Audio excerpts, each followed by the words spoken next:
So today I wanted to do a short video explaining why I choose not to read reversals. As to whether you should read reversals or not, my honest advice is if you already do or don't and your readings are accurate and are working well for you, then stick to what's working. If you're not sure, try. Um, Try reading with reversals, try reading without reversals, and see which works better for you. And the other thing is that with time, often our reading styles change. I used to read reversals when I first started. Now I find it easier not to. And I'm going to explain how I read and why I choose not to read with reversals. So if I demonstrate first of all what a reversal is, I have shuffled the cards. This is just a simple reading for myself. No particular question, just situation, advice, outcome. Situation is the sun, um, shining bright, feeling secure. Life's feeling pretty good right now. Actually, you know, I, I have to agree. I do feel pretty good right now. I do feel like I'm stepping more into being me. If you followed my videos, you'll know I've had a bit of a tough few years. Things are coming together. Now, the advice card is the Fool. And in this situation, it is reversed, or I have drawn it upside down. Now, when I look at a card, I am looking at the picture, I am looking at the imagery, and I am seeing how it works together, and I'm spotting the details, and I'm almost stepping into the picture, if you like. So for me, looking at a card upside down just doesn't work. I can't get the full image upside down.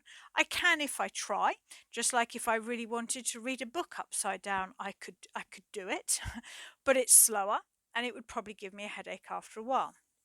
So for me, when a card is drawn upside down or reversed, I simply turn it the other way round. So for me, advice, the Fool, that will be trust. The outcome card is also reversed. So as I don't read reversals, I simply turn it the right way round. Dreams. Starting to manifest my dreams. Yep, that feels right for me. I like to look at the card at the bottom of the pack. King of Wands, very much to do with the Shaman card. And a lot of my work recently has been about my shamanic work. So that was just a brief introduction as to what a reversal is and what I do when there is a reversal. In some of my spreads, which you may see me demonstrate, because often with reversals, people will say that maybe the energy is blocked, or maybe the energy needs to be integrated, or they will choose to read the more negative side of that card. So for some of my spreads, I will have the center card, and I will then have a card crossing. That is suggesting, if you like, that the crossed card is the energy of a reversed card. I would read this card, which I have chosen to place in this spread if I was doing a spread crossing, as a block, something negative, something that needs to be understood or worked through. So whatever the card that is placed here, I will read in a more negative or blocked way.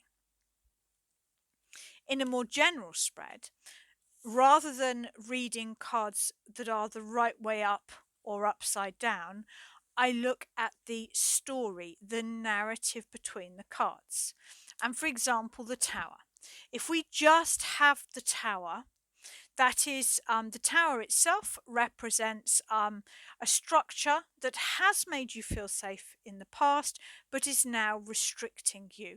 It has no doorway, it has no drawbridge, it has no obvious way out. Something that did make you feel safe is now being torn down to allow greater freedom. Is that torn down by you? Or is it down by someone else? This could be you choosing to leave an abusive marriage, which, however hard it is your choice and is a good thing. Or it could be you getting fired from a job that actually you don't really like anymore, but the practical implications of getting fired are pretty hard to stomach. We don't know. Some readers, and you may do this, and if it works for you, then try different ways, but do always stick with what works for you. Don't Don't change a working technique just because someone else said so. But a lot of readers are going to say that maybe if it's reversed, it has a different meaning. For me, no. This is change. It's usually unexpected change. It is the removing of something that has made you feel safe. The question is, what is the card next? If it's the Ten of Swords, then it's going to feel pretty brutal. It's going to be pretty difficult. They are dark times. Yes, it's the beginning of something new because we do have the sunlight here, but the Tower moment itself isn't the worst. You're going to feel it for some time. I would say that is a pretty difficult two cards. On the other hand, if after the Tower we have the Ace of Pentacles, then boom, yes, I'm sorry you've got fired from your job, but check your email box because I reckon you've already got a better offer. Or yes, I'm sorry that, something that was really important to you is ending and it feels really scary, but have you actually looked for what's next? Because something much better is already coming in. So you can see that the next card to me creates a narrative between the two cards. If we look at the Nine of Pentacles, I know this is a card that lots of people really like. It is a card of hard work, self-discipline, success. I often call this my blitz war wife. This is the kind of person that will thrive and survive in any situation. But why? If I've pulled this for a client, this is somebody who's very much together, very self-disciplined, very organized, a little bit tight, keeping everything a little bit too together.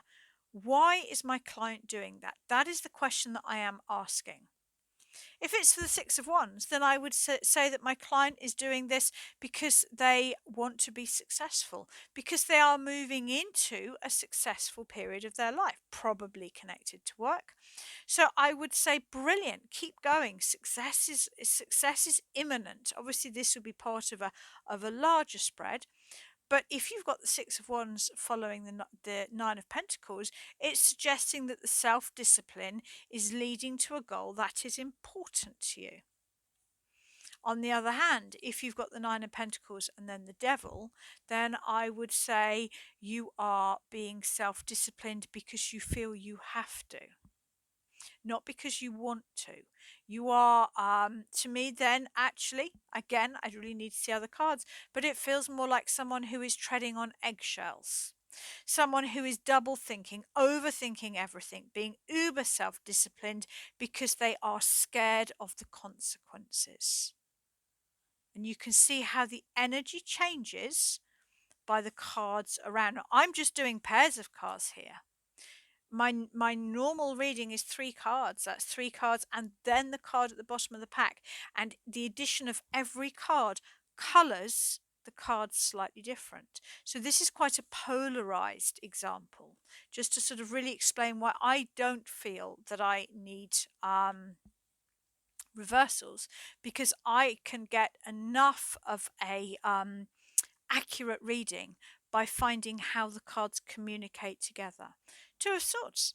I mean, I love this card. This is a card of peace. This is a card of withdrawing, that she put the blindfold on herself from people around you, not listening to advice. The Two Swords represent her logical mind. She has crossed swords. She is not thinking anymore. She is listening.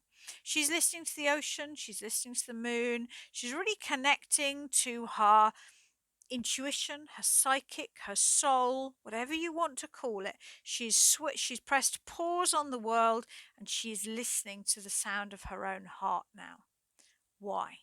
That's the question. Why? Judgment. So she can hear her own intuition. I often think with the angel, it represents your own higher guidance. She is this would be a fascinating pair to have, because of course Judgment is the only card with the element of sound, and so we have this concept that she's put the blindfold on. She doesn't want to see what everyone else has to say. She's emphasizing the element of her ears, particularly you can imagine the sound of the waves behind her, so she can hear her intuition more clearly. On the other hand, if the card To clarify, the Two of Swords was the Three of Swords, so that she could feel her pain. She is withdrawing from the world so she can better feel her pain. The Three of Swords, it is emotional honesty. The swords are now thrust through the heart, but it's emotional pain as well. So that would make me think that maybe she is withdrawn so that she can find the right words to be emotionally honest to a partner or a loved one. And I would probably need to see another card after that to see where that conversation will go. So for me, I choose not to read reversals. Um, I like to see the story between the cards. I like when I look at the Two of Swords, I like to look at her. I like to really engage. I like to hear the waves. I like to feel the weight of the swords. I like to feel the presence of those crossed arms, the strength of her back upright. I like to be in the card and I like to let my eyes sink into the imagery so I can really see it. And I'm going to be honest, when I see it upside down, it bugs me. It annoys me. And with the amount of time I spend reading tarot cards, I can't afford to be irritated by these beautiful cards. So if you have a way of reading, I have to turn that the right way around, that works well for you, stick at it. If you're not sure, try both ways. Try doing readings with reversals and reading without reversals, and keep a journal and see which ones are firstly easier to read and secondly more accurate, and decide for yourself. The most important thing is don't choose to either read reversals or not read reversals because somebody has told you that you should. Work out what works best for you.